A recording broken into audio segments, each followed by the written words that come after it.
Dieu est là. Que vraiment vous puissiez vous réjouir. Parce que Dieu a la main sur toutes choses dans votre vie, dans cette matinée. Amen.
Bonjour à tous ceux que je n'ai pas eu l'occasion de saluer, aux internautes qui nous rejoignent aussi. On est tous ensemble devant le Seigneur ce matin aussi pour partager sa parole. Et je voudrais prendre un moment avec vous pour pouvoir partager ce beau message de l'Écriture. Et je crois que c'est tellement important de pouvoir ensemble l'adorer par nos prières, par nos louanges, de pouvoir l'adorer par notre offrande, de pouvoir l'adorer en partageant le repas du Seigneur, de pouvoir l'adorer en partageant sa parole. Je pense que c'est important. Tous ces moments-là, nous voulons nous approcher du Seigneur en réalisant que c'est lui qui est le Seigneur et nous qui sommes ses serviteurs. Amen. Et je crois que c'est tout à fait une bonne mentalité pour nous, en tant qu'enfants de Dieu, de venir dans sa présence avec le désir de le servir, de le glorifier et de le bénir, et pas simplement de venir aux réunions pour que Dieu nous bénisse, exauce nos prières et qu'il fasse quelque chose pour nous. Je crois que l'Écriture, on se rappelle de la parole de Dieu qui nous dit « Cherchez premièrement le royaume de Dieu, sa justice, et tout le reste vous sera donné par-dessus. » Amen. Donc bienvenue à vous tous. Il y en a qu'on est heureux de revoir, ça faisait un petit moment, et aussi des nouveaux que nous sommes heureux d'accueillir au milieu de nous pour ce moment. Donc nous voulons nous approprier cette parole avec ce désir de pouvoir apprendre, d'avoir notre cœur ouvert permettre au Saint-Esprit d'œuvrer en nous. Je n'ai pas la prétention de dire tout ce qu'il faut et de manière totale, mais j'ai aucun souci parce que je sais que le Saint-Esprit peut dire et mettre dans nos cœurs des choses que vous avez besoin d'entendre ce matin. Amen. Le tout pour nous, c'est de venir avec ce désir de vraiment être à son écoute, de pouvoir manifester notre amour pour lui, notre foi en lui, notre confiance en lui. Je voudrais partager avec vous quelque chose ce matin. Nous allons lire un premier texte dans le livre de l'Apocalypse, au chapitre 14. On n'a pas trop l'habitude, au culte dimanche matin, d'aborder un petit peu des thèmes qui sont assez pointus par rapport au temps dans lequel nous vivons. Je n'ai pas l'intention non plus de vous dire exactement comment tout un tas de choses vont se passer. Je ne veux pas être plus précis que la Bible qui fait exprès d'être imprécise pour que personne ne maîtrise le temps et que nous soyons toujours à l'écoute du Seigneur, que nous préparions. Je le répète souvent, mais c'est tellement important. Souvent, même nous les enfants de Dieu, nous sommes friands des dernières choses, des temps, des moments, on se demande un peu ce qui se passe, on voudrait tout étudier. Combien il y a de gens qui se disputent et qui se fâchent là-dessus et qui se posent tout un tas de questions qui ne servent à rien. Mais il y a deux questions qui sont très utiles et qui ne se posent pas. C'est que chaque soir quand tu t'endors, mon frère, ma sœur, tu n'es pas sûr de te réveiller demain. Ça, c'est une réalité. Et la deuxième chose, c'est que Dieu nous a à chacun donné des talents et des capacités pour le servir, pour bénir son nom. Et c'est à cela que nous sommes appelés les uns et les autres. Quand le Seigneur revient, comme il le dit, que nous soyons trouvés fidèles, en train d'accomplir ce que Dieu nous a demandé. D'accord avec ça ? Je pense que c'est vraiment important de nous approcher du Seigneur de cette manière. Le reste est entre ses mains. Évidemment, quand on regarde ce qui se passe, eh bien on s'aperçoit que les choses bougent, elles bougent sérieusement, et que c'est pour nous, bien sûr, on voit bien la dernière ligne droite. Nous lisons ce texte avec vous, Apocalypse 14, 6. La lecture, c'est un petit peu longue, mais je pense qu'il faut le faire parce que c'est important ce qui est écrit ici. Je vis un autre ange qui volait au milieu du ciel. Il avait un évangile éternel pour l'annoncer aux habitants de la terre, à toute nation, tribu, langue et peuple. Il disait d'une voix forte, « Craignez Dieu et donnez-lui gloire, car l'heure de son jugement est venue, et prosternez-vous devant celui qui a fait le ciel, la terre, la mer et les sources d'eau. » Un second ange suivit, disant, « Elle est tombée, Babylone la grande, qui a fait boire à toutes les nations du vin de la fureur de son inconduite. » Un troisième ange, les suivit en disant d'une voix forte, « Si quelqu'un se prosterne devant la bête et son image et reçoit une marque sur le front ou sur la main, il boira lui aussi du vin de la fureur de Dieu, versé sans mélange dans la coupe de sa colère, et il sera tourmenté dans le feu et le soufre devant les saints anges et devant l'agneau. La fumée de leur tourment monte au siècle des siècles, et ils n'ont ni repos, ni jour, ni nuit, ceux qui se prosternent devant la bête et devant son image, et quiconque reçoit la marque de son nom. » C'est ici la persévérance des saints qui gardent les commandements de Dieu et la foi en Jésus. J'entendis du ciel une voix qui disait « Écris, heureux les morts qui meurent dans le Seigneur. Dès à présent, oui, dit l'Esprit, afin qu'ils se reposent de leurs travaux, car leurs œuvres les suivent. » Je regardai, et voici une nuée blanche, et sur la nuée était assis quelqu'un qui ressemblait à un fils d'homme. Il avait une couronne d'or sur la tête et une faucille tranchante à la main. Un autre ange sortit du temple en criant d'une voix forte à celui qui était assis sur la nuée, « Lance ta faucille et moissonne. L'heure est venue de moissonner, car la moisson de la terre est mûre. » Et celui qui était assis sur la nuée jeta sa faucille sur la terre, et la terre fut moissonnée. Nous comprenons que c'est Jésus ici qui emmène à lui tous ses disciples, tous ses enfants, même ceux qui étaient morts dans le passé, et qui les prend auprès de lui. C'est le symbole de la moisson dans l'Écriture. Verset 17. Un autre ange sortit du temple qui est dans le ciel, Et lui aussi, avec une faucille tranchante, un autre ange qui avait pouvoir sur le feu sortit de l'autel et s'adressa d'une voix forte à celui qui avait la faucille tranchante en disant « Lance ta faucille tranchante et vendange les grappes de la vigne de la terre, car ses raisins sont mûrs. » L'ange jeta sa faucille sur la terre, il vendangea la vigne de la terre et jeta la vendange dans la grande cuve de la fureur de Dieu. Et la cuve fut foulée hors de la ville, du sang sortit de la cuve jusqu'aux morts des chevaux sur une étendue de 1600 stades. Amen. Nous voyons dans ce texte des choses très fortes qui nous parlent, parce que toute la parole de Dieu, depuis l'origine, nous avertit de ces moments-là. Et nous arrivons donc dans une époque qui est tout à fait particulière, qui est une époque charnière. Il y a un grand philosophe français du siècle dernier qui a dit que le 21e siècle serait religieux ou ne serait pas, ou spirituel. Et je pense qu'il y avait une certaine inspiration dans ces paroles, comme il arrive parfois à certains hommes, comme le souverain sacrificateur qui a dit qu'il valait mieux qu'un seul homme meure pour le peuple plutôt que tout le peuple souffre. Et il prophétisait, dit l'Écriture ainsi, lui il a fait une analyse logique, mais en fait il prophétisait que Jésus devait mourir pour tout le peuple. Et l'autre homme qui a fait une analyse logique en voyant ce qui est en train de se passer, finalement il ne se trompait pas beaucoup, et il n'a jamais été autant question de religion qu'aujourd'hui, dans tous les sens, négatif, positif, souvent beaucoup plus négatif qu'autre chose. Mais vous allez voir où je veux en venir, car on va rapidement revenir à un monde à deux familles.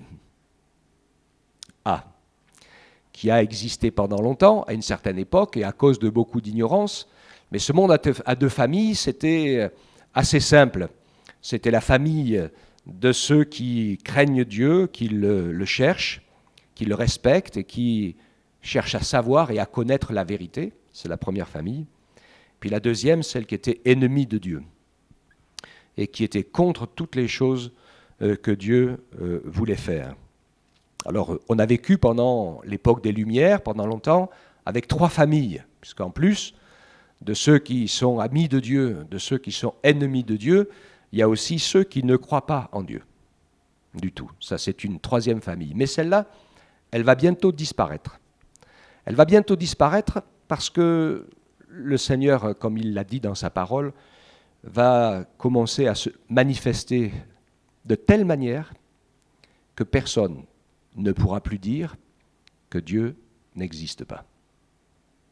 C'est ce qui est prévu, nous l'avons lu ensemble ici, cet évangile éternel annoncé à tous les habitants de la terre, toute nation, toute langue, tout peuple, il dit de voix forte, craignez Dieu et donnez-lui gloire, car l'heure de son jugement est venue. En d'autres endroits, dans le livre de l'Apocalypse, vous écoutez des hommes, des femmes qui se mordent la langue de douleur, qui se cachent dans les cavernes, et qui maudissent Dieu qui est l'auteur de toutes les plaies qui frappent la terre. Et il est écrit qu'aucun ne se repent. C'est vrai que, à l'égard de Dieu, il peut y avoir deux sentiments, ou la colère, ou la repentance et la foi. Soyons très attentifs les uns les autres, parce que nous sommes par nature tous des enfants de colère, dit l'Écriture. Et quand le Seigneur touche notre cœur, il veut remplacer la colère par son amour. Mais parfois, sans que nous n'osions nous l'avouer, il reste à certains moments, dans nos cœurs, des bribes de colère par rapport à Dieu. Oh, c'est-à-dire ça, c'est pas possible, j'ose pas. Ou alors par rapport à l'œuvre de Dieu. Alors, je vais vous donner un exemple. C'est comme ça que Dieu le voit. Vous avez lu un petit peu l'histoire d'Israël dans l'Ancienne Alliance, et je pense particulièrement au moment où Moïse a conduit le peuple dans le désert. Vous avez remarqué que ce n'était pas facile quand même, que les gens n'étaient pas franchement décidés à apprendre la foi, et qu'ils avaient vu toutes sortes de miracles puissants, et finalement ils étaient en colère quand Dieu n'agissait pas continuellement de manière à faire des miracles puissants. Puis à un moment donné, il y a même eu une révolte épouvantable contre Moïse. Vous vous rappelez cela, à plusieurs reprises. Pourtant, il est dit que Moïse, c'était l'homme le plus patient de la terre.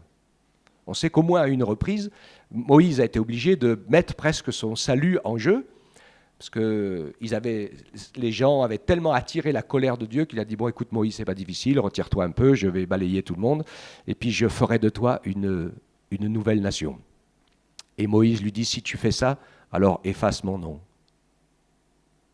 de ton livre. C'est très intéressant comme leçon. Hein.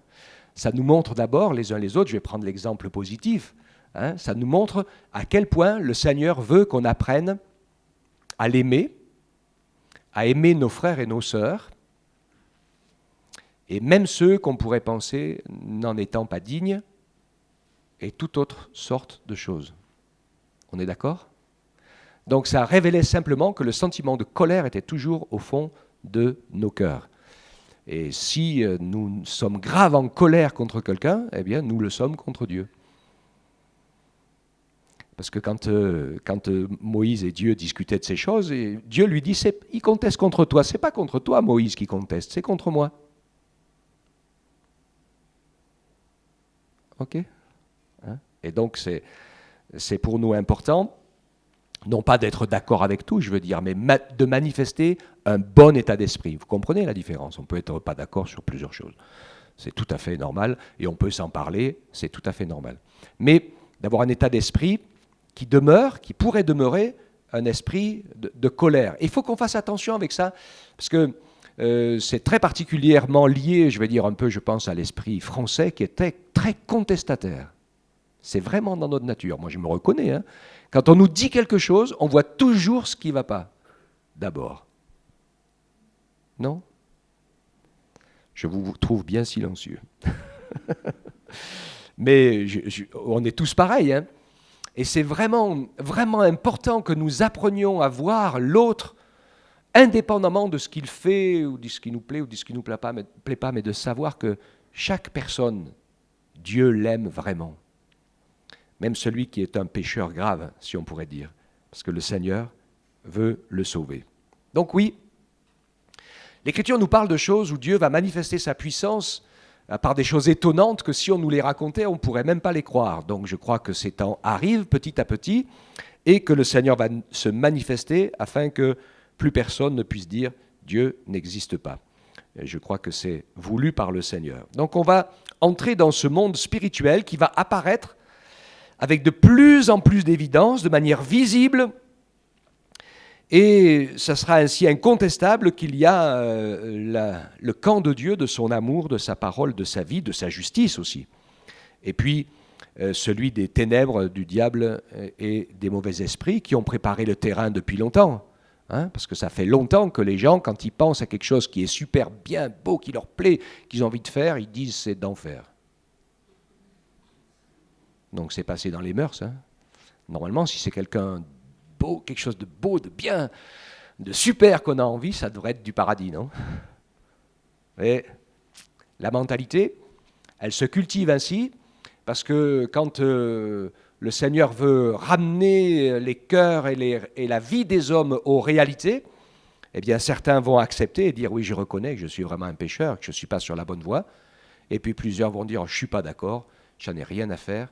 Et ils vont se déclarer volontaires pour le camp ennemi de Dieu.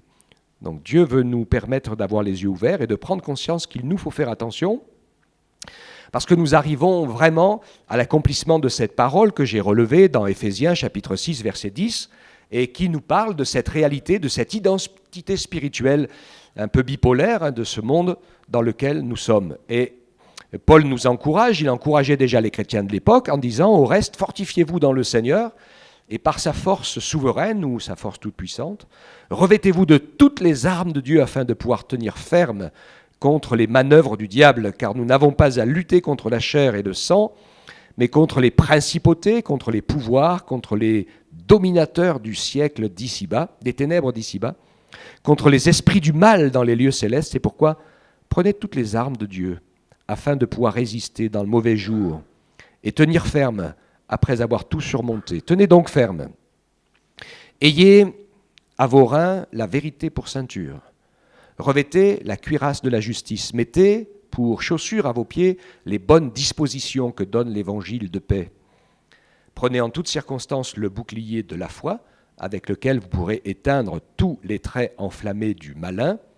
Prenez aussi le casque du salut et l'épée de l'esprit, qui est la parole de Dieu. Amen. La parole de Dieu est vraiment extraordinaire parce qu'elle nous informe sur toute chose, sur tout ce qui se vit, sur tout ce qui se passe. Elle met aussi le doigt sur les sentiments, les pensées, les paroles de nos cœurs. Et c'est tellement important pour nous de nous fortifier dans les réalités de la parole de Dieu.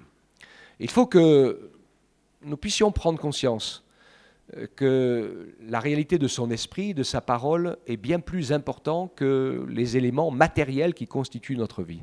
Je crois que ce sont des choses dans lesquelles nous sommes obligés, nous, de faire attention en tant qu'enfants de Dieu qui vivons dans un monde très matérialiste, où finalement nous comptons sur Dieu pour faire venir à la réalité toutes sortes de choses matérielles et que nous pensons nécessaires et opportunes pour que notre vie se déroule bien et se passe bien. Et en fait, notre bien-être, notre bonheur, notre plaisir, souvent, eh bien, passe avant l'amour de la vérité, la crainte de Dieu, la nécessité de le servir. Et ça, c'est des choses sur lesquelles il faut vraiment que nous puissions nous arrêter, parce que je pense que c'est difficile. Alors, ça se reproduit jusque dans le monde même des enfants, des tout-petits, hein, où aujourd'hui, eh bien, on en prend tellement soin qu'ils ne peuvent plus vivre aucune contrariété, aucune frustration, etc. Donc, quand ils sont élevés comme ça, hein, ce sera les futurs tyrans de demain. Il faut qu'on soit attentif. Nous avons appris à craindre, à respecter, à ne pas avoir tout de suite. Nous avons appris à obéir. C'est fondamental, c'est indispensable, même si c'était pour des choses pas forcément très très bonnes à un certain moment, mais l'apprentissage est nécessaire. J'aime beaucoup prendre l'exemple de l'apôtre Paul, qui était quelqu'un de très cultivé, de très religieux. Il n'avait rien compris à la vérité de la parole de Dieu, parce qu'il était dans le légalisme extrême, comme certains religieux le sont aujourd'hui, mais ça, c'est pas nouveau. Toutes les religions l'ont fait à leur tour, d'être extrémistes et de faire passer l'arme à gauche à tous ceux qui n'étaient pas d'accord avec eux. Hein, ça a été toujours la tendance à toutes sortes d'époques, ça l'est encore aujourd'hui, et cela, on le sait, c'est comme ça. Mais en fait, on découvre que l'apôtre Paul, eh bien, était quelqu'un de cultivé, quelqu'un qui avait étudié, quelqu'un qui connaissait la loi, comme je le dis souvent quand je pense à nos enfants, quelqu'un qui avait appris à apprendre. On est d'accord avec ça? Et qui avait appris l'importance et la puissance de la parole de Dieu. Ce que nous vivons ensemble, ce que nous nous disons, ce que nous pensons, ce que nous partageons est bien plus important que ce que nous avons et ce que nous faisons. Est-ce qu'on se pose ces questions-là, hein? Des fois, des personnes sont malheureuses parce qu'il leur manque certaines choses et se rendent pas compte que finalement, eh bien, ils peuvent tout à fait être heureux avec ce qu'ils ont. Comme je le dis toujours, hein, le bonheur ne se conjugue pas avec le verbe avoir, le bonheur se conjugue toujours avec le verbe être. Et il y en a qui n'ont pas grand-chose, mais qui vivent et qui ont ce bonheur dans leur cœur. Et ainsi, pour que cela arrive, eh bien, il faut que nous puissions prendre l'armure spirituelle. L'armure du chrétien, elle m'a toujours marqué, cette armure, parce qu'elle nous montre qu'en priorité, elle couvre nos faiblesses. D'accord? Parce qu'en face des flèches, et des épées, et des poignards, on pourrait dire aujourd'hui des balles, hein, notre corps est mou et il ne résiste pas. Donc il faut une protection, une armure, pour nous protéger des coups de l'adversaire. C'est sa fonction première. Et la parole de Dieu nous montre la même chose. Et l'adversaire est celui qui attaque en premier au niveau de nos pensées. Ce n'est pas un jugement ce que je dis, mais c'est important. Il y a des gens qui ont tout ce qu'il faut pour être heureux et ils ne le sont pas. C'est dans le milieu des artistes, de la richesse et de la gloire que le pourcentage de suicide est le plus élevé. Et c'est facilement compréhensible. Parce que tout le monde a été élevé dans une culture du bonheur qui dépend de ce que j'ai. Seulement eux, ils sont arrivés au bout, puisqu'ils ont tout ce qu'ils veulent, et qu'ils ne sont pas plus heureux qu'avant. Donc ils se disent, qu'est-ce qui peut donc me rendre heureux ? Comme ils ne trouvent pas, la vie n'a aucun sens. Moi, je vous dis ce matin, je le crois, hein, c'est la bonne nouvelle de l'Évangile, il n'y a que la vie avec Jésus qui peut nous rendre heureux. Parce qu'elle commence par la vérité, et la vérité nous montre que nous sommes des pécheurs, séparés de Dieu par nature, et que Jésus est venu, qu'il a payé le prix pour que nos péchés soient effacés, qu'on soit réconcilié avec Dieu. Et quand on reçoit le pardon de nos péchés, la réconciliation, notre âme reprend vie. C'est elle la source du bonheur. Et quand notre âme reprend vie, le bonheur revient. On commence à découvrir ce que c'est que la satisfaction du cœur et de l'âme. Un esprit en paix, parce que nous sommes déchargés du fardeau importable de notre péché. Et ça, c'est l'œuvre de Jésus, que nous nous sommes emparés, bien sûr. Est-ce que c'est ça, j'espère que, pour nous, est-ce que c'est ça le principal ? Avoir été réconcilié avec Dieu, être sauvé, avoir notre nom inscrit dans le livre de vie, que nous puissions, je l'ai dit les semaines passées, mais je le redis encore, que nous puissions prendre le temps chaque jour pour remercier Dieu pour son pardon, pour son salut. C'est la plus belle, la plus grande des choses, même s'il nous manquait tout le reste. Je dis parfois, quand je rends témoignage ou que je prêche l'évangile à certaines circonstances, je dis parfois, si vous avez raté tout dans votre vie, mais que vous avez fait la paix avec Dieu, vous avez rencontré le Seigneur, vous avez quand même réussi l'essentiel. C'est pour ça que vous êtes passé sur la terre. Sinon, vous avez tout raté. Que donnerait un homme en échange de son âme ? Combien j'en ai vu partir dans l'éternité sans avoir fait la paix avec Dieu, qui tout d'un coup découvrent, quand leur corps meurt, qu'ils sont des êtres spirituels, mais ils s'en sont jamais occupés. Quelle catastrophe, quel drame. Mais nous qui nous en sommes occupés, je crois que parfois nous avons le danger de nous en occuper petitement et de vivre grandement notre vie spirituelle pour que Dieu s'occupe de nous arranger la vie de chaque jour. Mais ce n'est pas comme ça que ça fonctionne. Nous devons savoir que c'est Dieu qui arrange la vie de chaque jour pour nous mettre à son école, pour nous former à apprendre ce que nous avons besoin d'apprendre. Et parfois, il va nous faire passer par des chemins difficiles parce qu'il n'y a pas d'autre moyen pour que nous puissions apprendre. Et surtout apprendre qu'il nous aime en toutes circonstances et qu'il ne nous lâche jamais. Même quand on est au fond du trou, jamais, il ne nous lâche. Il n'y a que nous qui pouvons le lâcher. Quelle grâce extraordinaire le Seigneur nous a faite. Donc il nous a donné cette armure solide, qui nous permet ainsi de pouvoir tenir ferme, on l'a vu, contre toutes les attaques de l'adversaire, les attaques dans nos pensées. Les deux choses sont là, ensemble, notre nature, pécheresse qui cherche le bonheur pas au bon endroit, et l'adversaire, le malin, qui souffle dans ce sens-là pour essayer de nous faire tomber en nous disant « Oh, les petits péchés, c'est pas bien grave ». Et puis une fois qu'on est tombé dedans, on dit « Mon pauvre, mais t'es qu'un pauvre misérable, t'es cuit, Dieu il veut plus de toi ». Et tout se joue dans le domaine de la pensée. Et c'est pour ça que dans cette armure, le premier élément, c'est la vérité pour ceinture. Est-ce qu'il y en a déjà ici qui ont eu mal au dos ? Il y en a quelques-uns ? Est-ce qu'il y en a quelques-uns qui ont même réussi à ne pas se lever tellement qu'ils avaient mal au dos ? Ouais.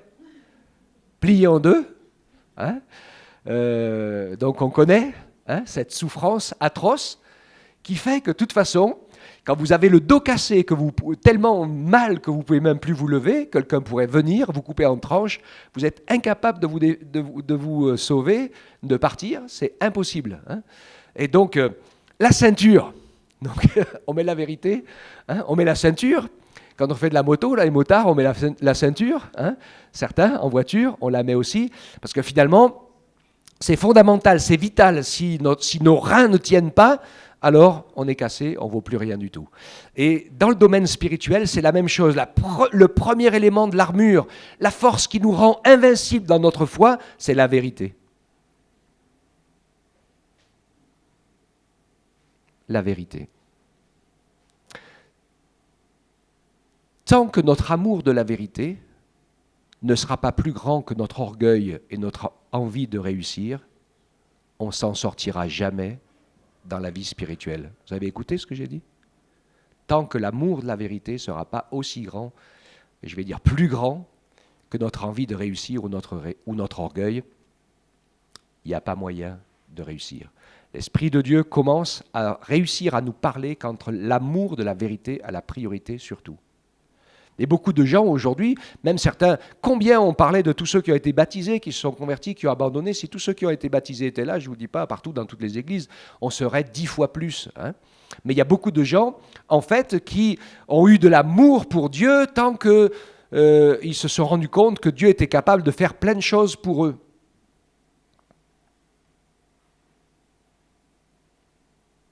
Ça, c'est ce qu'on vit, nous, dans les pays occidentaux. Hein. Quand on dit « vous serez mes témoins », alors déjà, ça nous parle un peu, parce que certains, on se dit « oh là, il va falloir que je parle de Jésus autour de moi ». Oui, nous, on témoignage, hein, mais dans l'original du mot « vous serez mes témoins », je crois que je l'ai dit il n'y a pas trop longtemps, hein, c'est « vous serez mes martyrs ». C'est ça ce que ça veut dire, le mot « témoin ». Et il y a beaucoup de chrétiens dans le monde qui savent ce que c'est. Quand ils deviennent chrétiens et qu'ils donnent leur vie à Jésus en Inde, en Afghanistan, dans des pays de la fenêtre 10-40, ce qu'on appelle en Asie et d'autres endroits comme ça, ils savent que certains d'entre eux, ils signent leur arrêt de mort ou alors une vie de misère. Ils n'ont plus droit à rien, plus droit à rien du tout, certains. Je lisais encore des témoignages des gens qui étaient obligés d'aller vivre, construire des cabanes en bois, manger des racines et tout, parce qu'on les a chassés de leur village quand on a appris qu'ils étaient devenus chrétiens. Martyrs. Donc évidemment, on sait que ceux-là, s'ils continuent, qu'ils persévèrent encore, c'est parce qu'ils ont trouvé en Jésus la vérité absolue. Et Jésus est le chemin, la vérité et la vie. Nul ne vient à Dieu, le Père, que par lui. Amen. C'est pour cela que nous le suivons. Nous suivons Jésus, non pas parce qu'il veut nous bénir ou pas nous bénir, nous suivons Jésus parce qu'il est la vérité et parce qu'il est notre sauveur. Rappelons-nous les paroles de Job. Des fois on le chante, hein. Dieu a donné, Dieu a repris, que le nom de l'Éternel soit béni. C'est facile à chanter, mais quand on le vit, c'est parfois un peu moins compliqué, surtout que des fois, on ne nous reprend pas grand-chose, et déjà, on n'est pas content. Ok, hein? Donc, la vérité pour ceinture. Cet amour de Jésus qui est la vérité, c'est plus important que tout, c'est vraiment la force de la foi. Nous savons que Jésus est avec nous tous les jours et que nous pouvons passer par des épreuves où nous allons souffrir, nous allons passer par des épreuves où nous allons être victorieux. Et après l'épreuve va venir la victoire et la délivrance. Toutes ces choses vont nous apprendre à compter sur l'amour de Dieu qui surpasse toute intelligence. Et puis ensuite, il nous parle de la cuirasse de la justice. C'est quoi la cuirasse de la justice? C'est le sang de Jésus versé à la croix du Calvaire. Ce n'est pas le justicier de ceux qui prennent l'épée de la parole et qui décapitent tous les autres. Okay, hein? Nous savons que nous avons cette cuirasse de la justice. En fait, c'est la grâce. Heureusement, vous vous rappelez les uns les autres? On se rappelle, hein? Dieu nous a fait grâce. Si le Seigneur se mettait à nous faire rendre compte de toutes les mauvaises choses qu'on a faites, je ne sais pas vous, mais moi, on n'est pas sorti de l'auberge. D'accord? La justice de Dieu, c'est que Dieu nous a fait grâce. Dieu nous a graciés, il nous a pardonnés, il nous a lavés par son sang précieux. C'est tellement important cela. Hein, d'accord? Dieu nous a fait grâce. Et c'est donc cette cuirasse de la justice. Donc nous sommes appelés aussi à faire grâce aux autres. Et d'ailleurs, quand nous parlons de Jésus autour de nous, ne nous trompons pas. Parfois, certains d'entre nous, on se trompe. On parle du Seigneur à quelqu'un qui est dépendant peut-être d'alcool, de boissons, de cigarettes, je ne sais pas quoi, ou de tant d'autres choses. Et on lui dit, il ne faut surtout pas. savez, ça ne sert pas à grand-chose de lui dire, parce qu'il y a longtemps qu'il le sait aussi, qu'il ne faut pas, mais de toute façon, il ne peut pas faire autrement. Donc, et puis il y en a qui ne le savent peut-être pas ou qui n'ont pas envie. Et donc, on n'est pas des moralisateurs. On n'est pas là pour juger ce que les gens font de mal. Ce qu'ils ont besoin, c'est de rencontrer Jésus, de découvrir la justice de Dieu, qui fait grâce, qui les sauve, qui les pardonne. Et s'ils croient au message de l'amour de Dieu que nous leur communiquons, si nous pouvons leur donner un témoignage de ce que le Seigneur a fait dans notre vie, qui va les encourager à continuer à chercher le Seigneur, même si c'est difficile, même s'ils ne comprennent pas, même s'ils n'y arrivent pas, ils vont rentrer eux aussi dans la justice de Dieu et nous allons voir leur vie changer. Alléluia. Je préfère voir quelqu'un rencontrer le Seigneur et qu'il me dise au bout de quelques semaines « Oh, ça, pasteur, j'ai l'impression que je ne sais pas si c'est bon ou pas bon. Ça commence à pas m'aller. Hein » Alors là, je me dis « Alléluia ». Je vois que l'Esprit de Dieu et la parole de Dieu travaillent dans le cœur. Si moi j'arrive et puis que je vous dis « Ça vous faites pas, ça vous faites pas », ni vous ni moi, on peut voir ce que l'Esprit de Dieu est capable de faire dans notre cœur. On peut se croire soi-même et avoir une bonne façade de bon chrétien en se disant « Je fais tout ce qu'il faut et je ne fais pas tout ce qu'il ne faut pas. » Oui, mais est-ce que tu es né de nouveau? Parce que c'est ça la clé. Ok? Rencontrer le Seigneur et avoir goûté sa justice, qui fait de nous des gens, je pense, pleins de grâce et de miséricorde. Mettez pour chaussures à vos pieds les bonnes dispositions que donne l'évangile de paix. Et cela nous parle bien sûr du fait de mettre en pratique la parole de Dieu et de pouvoir avancer, la nécessité d'avancer dans notre vie chrétienne. Je le dis parfois, et là je suis un peu piquant pour des gens qui sont convertis depuis très très longtemps. On a parfois des gens qui sont convertis depuis longtemps, mais qui sont devenus des fois un petit peu pénibles parce qu'ils ressassent toujours les choses du passé. Parce qu'en fait, les dernières expériences qu'ils ont faites avec le Seigneur, elles ont beaucoup d'années, et ça, c'est pas bon signe du tout. Parce que le salut de Dieu et la vie de l'Esprit, c'est pas ce que j'ai vécu, même si c'est extraordinairement miraculeux il y a 15 ou 20 ans, ou même 10 ans. Ce qui est fondamental, c'est ce que je vis aujourd'hui. Quand on lit Ézéchiel, il dit que le juste, il peut oublier sa justice et se mettre à aller dans le péché, et toute sa justice est oubliée. De même que le méchant peut écouter la parole, oublier sa méchanceté, se repentir, et toute sa méchanceté est oubliée. Nous, on a un Dieu de grâce, mais avec qui on vit au jour le jour, et ce qui est important pour le Seigneur, c'est notre photo d'aujourd'hui. Spirituelle, bien sûr. Hein.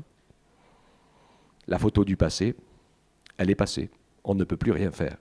Donc Dieu nous montre qu'il faut avancer, il nous faut progresser. Il nous appelle à continuer, à faire des expériences avec lui, à pouvoir ainsi le suivre. Prenez en toutes circonstances le bouclier de la foi pour éteindre les traits enflammés du malin. Oui, la culpabilité, l'accusateur. Et il faut qu'on y fasse attention. Certains, en lisant la Bible, ils n'y voient ils se voient accusés d'un bout à l'autre. Et c'est vrai que la parole de Dieu est faite pour nous convaincre, nous sommes des pécheurs. Donc il faut se laisser convaincre d'être pécheurs.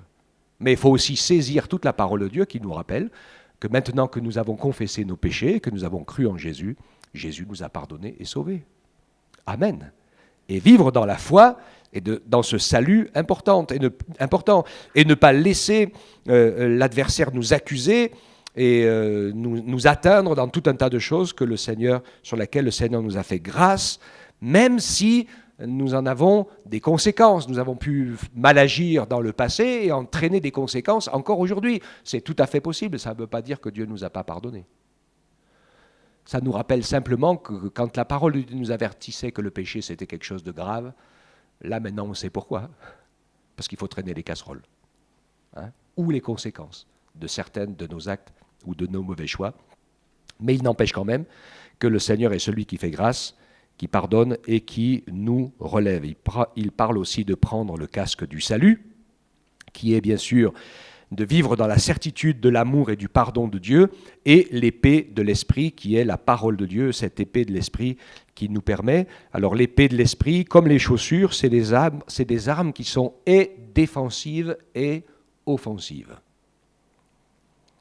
Alors là, il faut qu'on soit attentif aussi, parce que je sais qu'il y en a qui sont très offensifs avec la Bible, et qui ont toujours toutes sortes de versets à pointer. Il ne faut quand même pas oublier qu'il y a l'amour et la grâce qui va avec la parole. D'accord ? On peut se servir de la parole de Dieu pour couper toutes les têtes. Mais ce n'est pas ce que Dieu veut, lui. Ce que le Seigneur veut, eh bien, c'est qu'on puisse progresser et qu'on puisse répondre, comme dit la parole, avec douceur, même aux contradicteurs. Ce n'est pas évident, je me le dis à moi-même aussi, hein, mais c'est important pour nous de savoir que tant qu'il y a de la vie, il y a de l'espoir et il y a une chance. Donc Dieu nous encourage, nous le pensons ensemble. Donc on se rappelle, on arrive dans des temps de plus en plus forts où la poussée de ce qui est spirituel grandit. On voit des choses incroyables.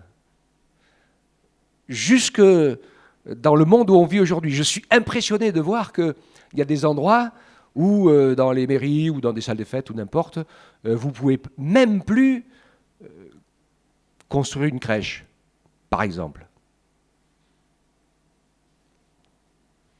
Oui, oui. Ça a chauffé, hein, c'est passé devant le Conseil d'État, etc. Alors je suis impressionné.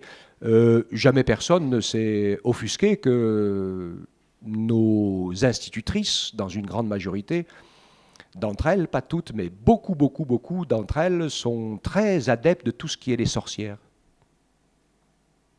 Ça fait des années, hein, des années et des années. Et dans ce milieu-là, alors je vous le dis, quand c'est le monde spirituel, pas toutes, mais là par contre, il y en a quelques-unes qui sont vraiment de cette famille-là, qui sont vraiment déclarées entre elles secrets cachés, et qui vont exprès dans le poste de la petite enfance pour pouvoir semer la sorcellerie et les ténèbres dès la petite enfance. C'est très très clair.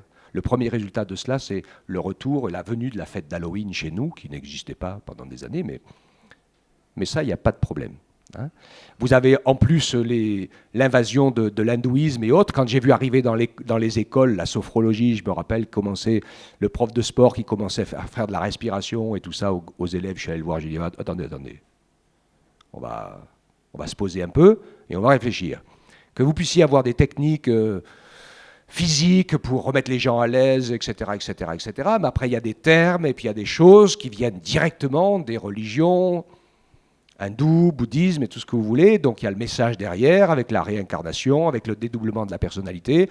Et des gens qui font de la sophrologie, quand ils continuent et qu'ils vont assez loin, ils finissent par être capables de faire sortir leur esprit de leur corps, de leur rentrée, etc. Hein, donc c'est arrivé à une dame qui s'est convertie dans une église du sud-ouest de la France, évidemment. Elle s'est rendue compte d'un truc de fou, c'est quand à un moment donné elle est sortie de son corps, quand elle est rentrée, il y avait quelqu'un d'autre qui était rentré avant elle. Donc elle s'est retrouvée possédée. Elle a eu besoin d'une sacrée délivrance avec les chrétiens, le jeûne et la prière pour réussir à faire ressortir celui qui était rentré quand il n'y avait personne qui tenait la porte. D'accord ?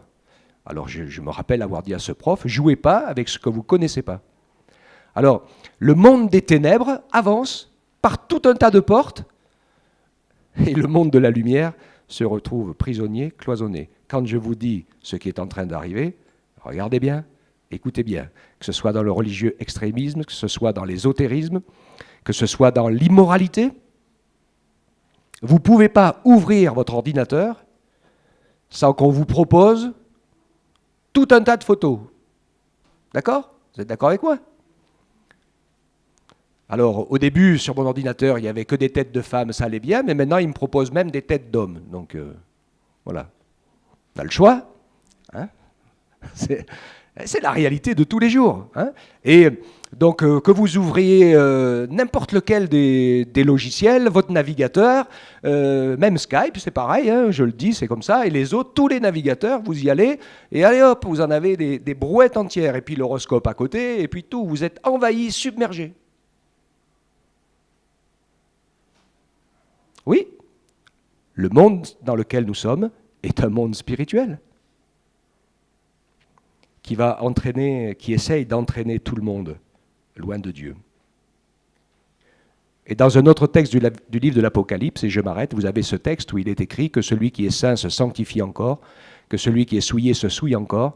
Donc la marche s'élargit, les choses se précisent, et oui, très bientôt, vous allez le voir, il y aura des choses assez évidentes qui vont se passer.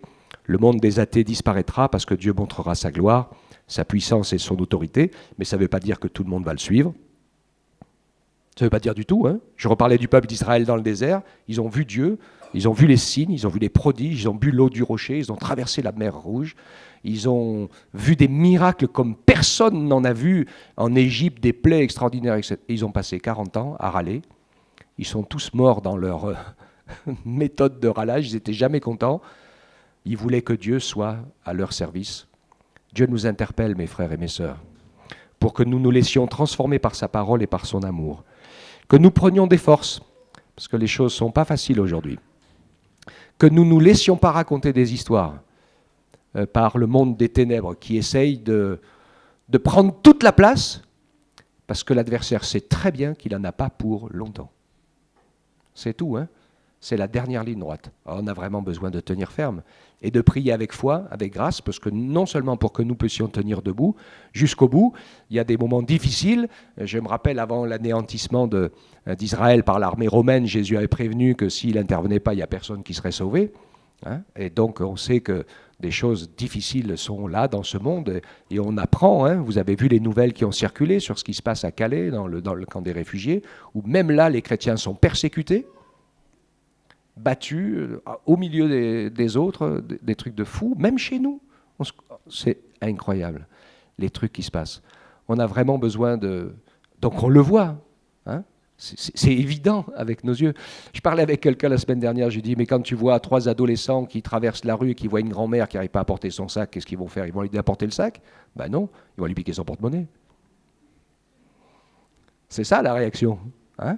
Alors ne me dites pas que ce n'est pas le mal qui domine, parce que si c'était le bien qui domine, eh bien il aiderait à porter son sac. Hein? Ça commence là. Donc que Dieu nous encourage les uns les autres, qu'il nous permette d'avoir les yeux bien ouverts, que nous puissions nous préoccuper de ce qui se passe de manière spirituelle et de ce que Dieu veut faire avec nous, parce que je crois que Dieu veut faire de grandes et belles choses avec nous. Ça, c'est important. Le reste, aux petits soucis de la vie, laissez un peu tomber, vous inquiétez pas, ce n'est pas la priorité. La priorité, c'est d'être en phase avec ce que l'Esprit est en train de faire aujourd'hui. Jésus, quand il est venu, il disait, vous savez discerner le signe du temps, le ciel, vous savez voir s'il fait beau, fait pas beau, et vous comprenez pas, vous voyez pas que le Messie est là. C'était le centre de l'histoire des hommes, et la majorité, ils n'ont rien capté. Aujourd'hui, on arrive à la fin d'un temps très particulier.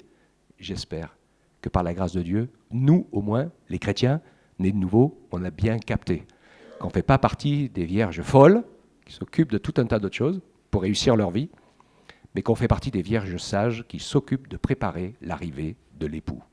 Amen. On prie le Seigneur. On te bénit, Père. On te rend grâce de toutes nos forces pour ta bonté, ta fidélité.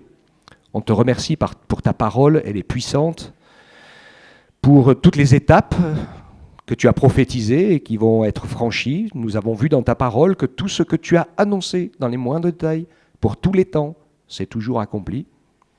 Et il en sera de même aujourd'hui, nous le savons. Te prie, Seigneur, de fortifier nos cœurs, notre foi, afin que nous puissions continuer à vivre, à te servir avec un esprit d'amour, de grâce et de miséricorde pour tous ceux qui nous entourent, car nous savons que tu aimes chacun, quiconque, tu veux les sauver. Beaucoup sont liés, entraînés par les ténèbres, ils font le mal même sans s'en rendre compte. Ils ont simplement besoin que ton Esprit Saint leur ouvre les yeux pour s'arrêter du chemin de la mort et de la folie, de la destruction, pour se repentir et venir sur le chemin de la vie, du pardon et du salut. Merci pour la justice qui est en Jésus, Seigneur. Fais de nous des hommes et des femmes remplis de l'esprit, remplis de l'amour, remplis de miséricorde, que ce ne soit pas reconnu comme une faiblesse, mais que ce soit reconnu comme une force invincible, Seigneur. Merci pour cette paix que tu déposes dans nos cœurs. Tu vas nous secourir pour réussir à traverser toutes les tempêtes qui viennent, car elles viennent. Seigneur, tu nous fais grâce. Je vais te prier aussi, et nous voulons te prier pour cet après-midi. Tu sais qu'il va y avoir cette présentation, ce spectacle, mais nous savons qu'au travers de ce qui est dit, Seigneur, c'est ta parole, ta vérité, ton amour que nous voulons proclamer. Et nous te prions pour que ton Esprit Saint au milieu de nous soit encore à l'œuvre, que des vies et des cœurs soient touchés, bouleversés, qu'ils reconnaissent qu'ils ont besoin de Jésus le Sauveur, le Fils de Dieu. Oh oui, merci pour ces moments précieux, Père. Nous te glorifions et nous t'adorons, Seigneur. Amen.